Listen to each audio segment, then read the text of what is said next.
बिस्मिल्लाहिर्रहमानिर्रहीम अस्सलाम वालेकुम। तो हमने 7th क्लास के मैथ का चैप्टर नंबर 1 स्टार्ट किया था, ऑपरेशंस ऑन सेट्स। ठीक है, तो सेट की डेफिनेशन को हमने डिस्कस किया था, उसके बाद उसकी जो टाइप्स थी उनको डिस्कस किया था।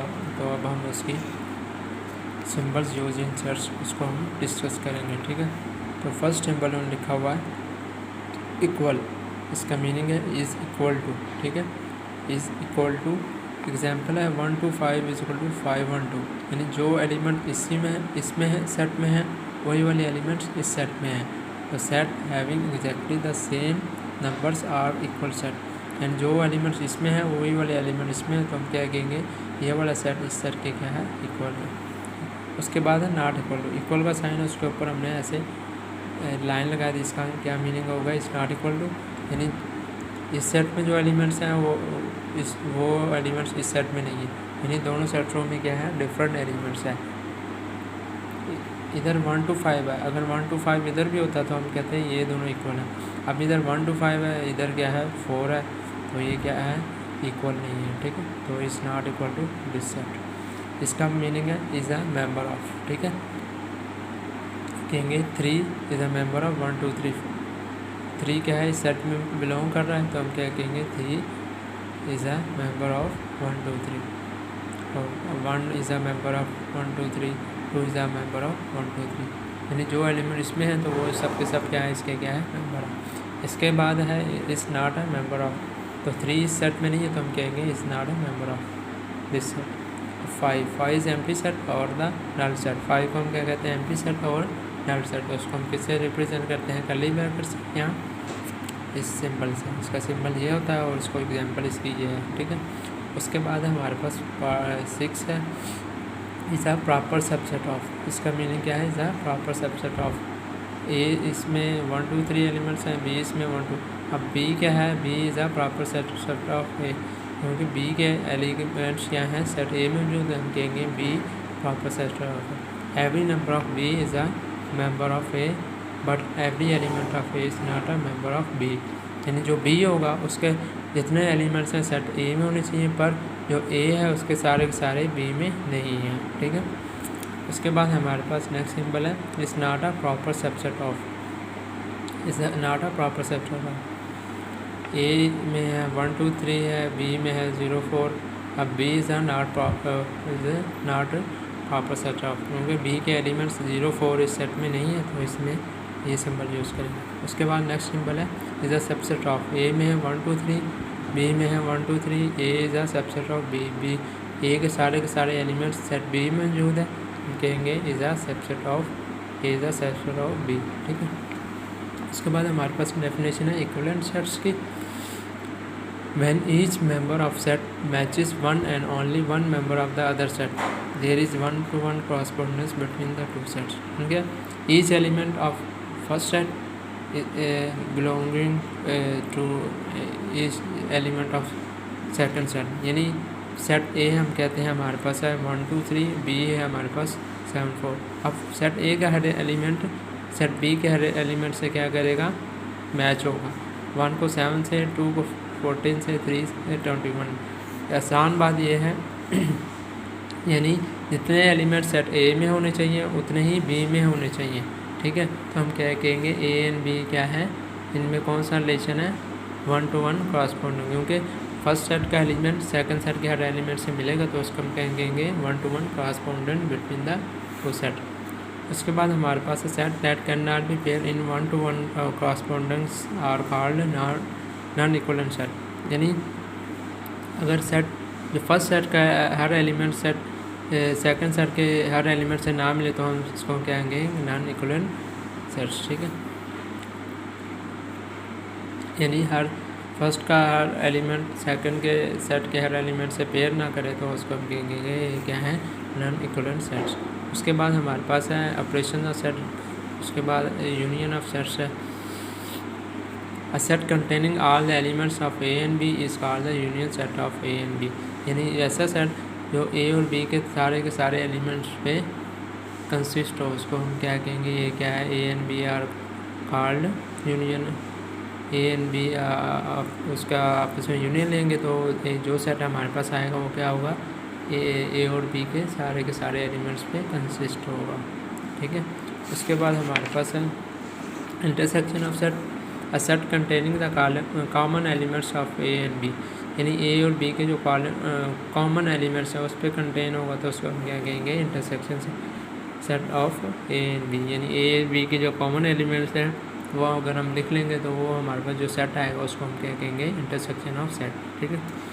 उसके बाद है हमारे पास non empty set that have no member is common are called disjoint set, ठीक है। यानी दो सेट्स हैं उसका आपस में इंटरसेक्शन लेंगे तो हमारे पास अगर उसमें जो कॉमन कोई भी एलिमेंट्स ना आए तो उसको हम क्या कहेंगे, ये क्या है, डिसजॉइंट सेट, ठीक है। इस तरह हमारे पास ये इन दोनों का आपस में हमने इंटरसेक्शन किया तो हमारे पास क्या है, नल सेट आया तो उसको हम क्या कहेंगे, ये क्या है, डिसजॉइंट सेट, यानी इसमें कोई भी एलिमेंट कॉमन नहीं है। उसके बाद है difference of set, the difference set of any two sets A and B is the set of elements of A and B which are not in B, यानी ए और बी का difference करेंगे तो हमने वो वाले ए में से हमने क्या कर देने हैं, बी वाले एलिमेंट्स को माइनस कर देना है, जो सेट ए में जो लेफ़्ट एलिमेंट्स होंगे बचेंगे वो हमने क्या कर देने, लिख देने, वो हमारे पास डिफरेंस ऑफ सेट। उसके बाद universal set, a set containing all the elements under consideration is called a universal set, यानी अंडर कंसिडरेशन मतलब या कोई क्वेश्चन है उसमें हमारे पास जितने भी सेट्स गिवन है उन सब का क्या करेंगे, यूनियन ले लेंगे तो हमारे पास जो सेट आएगा वो क्या होगा, यूनिवर्सल सेट, ठीक है। यूनिवर्सल सेट को हम क्या किससे शो करते हैं, कैपिटल यू से। उसके बाद है हमारे पास complement of set, if a set A is subset of given universal set then the set of element not in A is called the complement set. A क्या है, जो हमारे पास गिवन यूनिवर्सल सेट है उसका क्या है, सबसेट होगा, then the set of elements not in A, यानी वो वाले एलिमेंट जो ए में नहीं है तो वो हमारे पास क्या बन जाएंगे, इस कॉल्ड इट्स कंप्लीमेंट सेट, ठीक है। कंप्लीमेंट ऑफ सेट ए को हम ए का कंप्लीमेंट ऐसे शो करते हैं, ठीक है। मतलब जिसका हमने ए का कंप्लीमेंट निकालना है उसको हम क्या करेंगे, यू माइनस ए कर देंगे, यू में से ए वाले एलिमेंट्स सारे के सारे निकाल देंगे तो जो हमें यू में लेफ्ट होंगे एलिमेंट्स वो हम क्या लिख लेंगे वो हमारे पास क्या होंगे, ए कंप्लीमेंट, ठीक है। आगे हम एक्सरसाइज स्टार्ट करते हैं। 1 लिखा फिल इन द ब्लैंक्स, ठीक है। तो फर्स्ट पार्ट है if A is equal to A T E N of A is equal to क्या आएगा, ठीक है। तो हम एन ऑफ ए का मतलब ए सेट में कितने एलिमेंट्स हैं, 3 एलिमेंट्स हैं, तो एन ऑफ ए हमारे पास क्या आ जाएगा, 3। उसके बाद पार्ट नंबर 2 है if B is equal to letters in the world, B हमारे पास एक सेट है लेटर्स इन द वर्ल्ड, तो एन ऑफ बी हमारे पास कितना, हमें पता था, हमें पढ़ा डेफिनेशन पढ़ी थी, a set is a collection of well defined and distinct objects, यानी सेट होता है डिस्टिंक्ट ऑब्जेक्ट पे कंसिस्ट होता है, तो हम इसके एलिमेंट्स को इस तरह लिख लेंगे बी ए एन। इसमें हमारे पास 6 एलिमेंट्स हैं तो हम इसको बी ए एन ए ऐसे लिखेंगे तो हमारे पास ये है कि सेट की डेफिनेशन को सेटिस्फाई नहीं होगा, ठीक है, क्योंकि एन ए भी इसमें रिपीट हो रहा है। सेट की डेफिनेशन थी सेट के एलिमेंट्स को क्या होना चाहिए, डिस्टिंक्ट होना चाहिए। एन भी रिपीट हो रहा है, ए भी रिपीट हो रहा है, तो हमारे पास ये सेट नहीं होगा, तो इसको हम क्या करेंगे, बी ए एन लिख लेंगे तो हमारे पास सेट की फॉर्म बन जाएगी। तो इसमें हमारे पास कितने एलिमेंट्स हैं, 3, तो इस एन ऑफ बी हमारे पास आ जाएगा 3। इसके बाद पार्ट नंबर 3 है if C is equal to X H that X is a counting number less than 10 से लेस जो काउंटिंग नंबर्स हैं वो हमने लिखने हैं। काउंटिंग नंबर 1 से स्टार्ट होते हैं, 1 से लेकर 9 तक एलिमेंट्स आएंगे 1, तो हमारे पास ये कितने एलिमेंट्स बन जाएंगे, 9, ठीक है। उसके बाद है if D is equal to X H that X is a letter in the world सिर्फ्स, तो हमारे पास जो वर्ड है इसमें लेटर्स हैं उसको में हम इस तरह लिखेंगे SLEEVES, तो ये सेट की डेफिनेशन सेटिस्फाई नहीं करें तो ये सेट नहीं होगा। तो हम क्या करेंगे, इसके जो वर्ड के लेटर्स को एक एक दफ़ा लिख लेंगे SLEV, तो इसमें हमारे पास कितने एलिमेंट्स हैं, 4, तो एन ऑफ डी हमारे पास कितना आ जाएगा, 4। उसके बाद है if is equal to X I that X is an odd number divisible by 2, X क्या है, ओड नंबर है, डिविजिबल बाई 2, तो ओड नंबर हमारे पास स्टार्ट होते हैं 1, 3, 5। ओड नंबर में कोई भी क्या होता है, इवन नंबर नहीं होता। ओड नंबर वो होते हैं वो जो 2 से डिविजिबल ना हो, जबकि उन्होंने कहा डिविजिबल बाई 2, तो ये कोई भी एलिमेंट्स नहीं है, तो सेट ई में कोई एलिमेंट्स नहीं है, मतलब ज़ीरो आ जाएगा, ठीक है।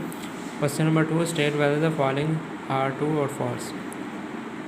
इसमें है zero is a null set. Null set में वो होता है जिसमें विच हैव नो एलिमेंट, जबकि इसमें तो ज़ीरो एक एलिमेंट है, तो ये हमारे पास क्या है, फॉल्स। उसके बाद है equivalent sets contain the same number of elements.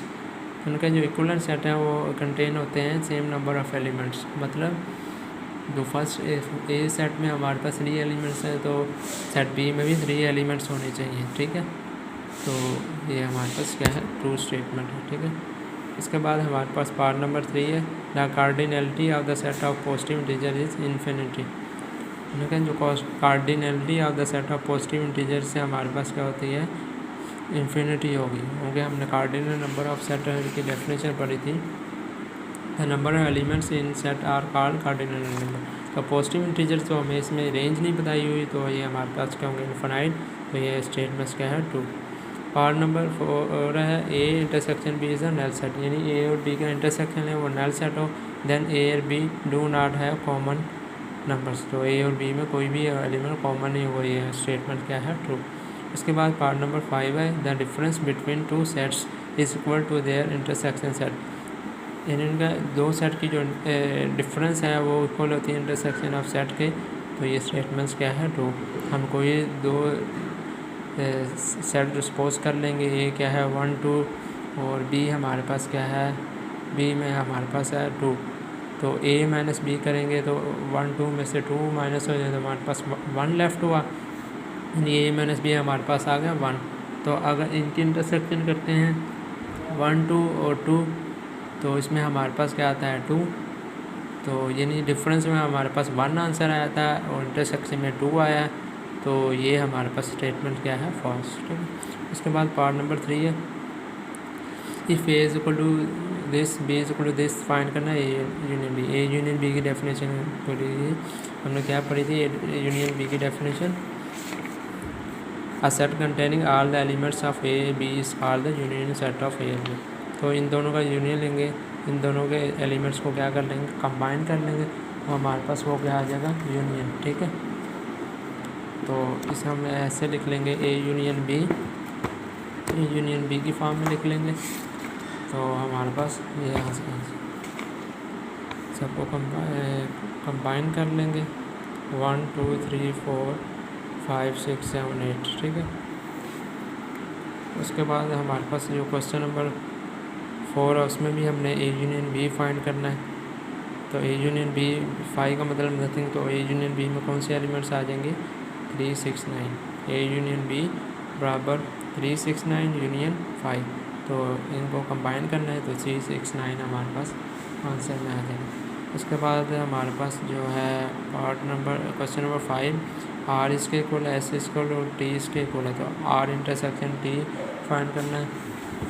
Intersection में हमें क्या करना है, कॉमन एलिमेंट्स 1 3 5 इस सेट में भी है, इस सेट में भी हमने वो लिख लिया, एस और आर का इंटरसेक्शन लिया, तो जो इसमें एलिमेंट 3 6 इसमें भी है और 3 6 में भी है, तो हमने वो वाले लिख लेने हैं, ठीक है। बाकी जो रिमेनिंग पार्ट्स सेम इसी तरह है। क्वेश्चन नंबर 6 है, यू इसके इक्वल है ए बी सी डी, हमारे पास सेट फर्स्ट सबसे पहले हमने ए यूनियन बी फाइंड करना है। यूनियन में हमने इन दोनों सेट को कंबाइन करके लिख लिया 0 1 2 3 4 5 6, ठीक है। फिर सेट में हम क्या कहते हैं, एलिमेंट्स को एक एक दफ़ा लिखते हैं, ठीक है। तो ये हमारे पास इन दोनों सेटों का क्या आ गया, union.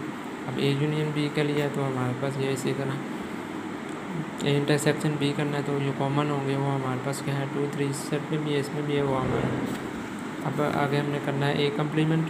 A complement mean you minus A, you में से ए वाले एलिमेंट्स माइनस कर देंगे, ये हमारे पास यू है, ये ए के एलिमेंट यू में से ए के माइनस, यानी 0 1 2 3 माइनस कर दिए, बाकी इस सेट में जो लेफ्ट हुआ है 4 5 6 7 8 आ जाएगा, ठीक है। उसके बाद है ए माइनस बी, ए इसका स्लैश का मतलब ए माइनस बी, यानी ए में से बी वाले एलिमेंट्स को माइनस, इसमें से हमने ये एलिमेंट्स माइनस कर देंगे, यानी 2 3 माइनस हो गए, बाकी हमारे सेट में जो लेफ़्ट हुआ है वो हमारे पास क्या है 0 1, ठीक है। तो हमारा ये एक्सरसाइज 1 का क्वेश्चन नंबर 1 भी हो गया है, 2 भी 3 भी 4 भी 5 भी और 6 भी। जो रिमेनिंग पार्ट्स हैं वो सेम एज इट इज़ होंगे, ठीक है। उम्मीद करता हूँ आपको अच्छे से समझ आ गई होगी।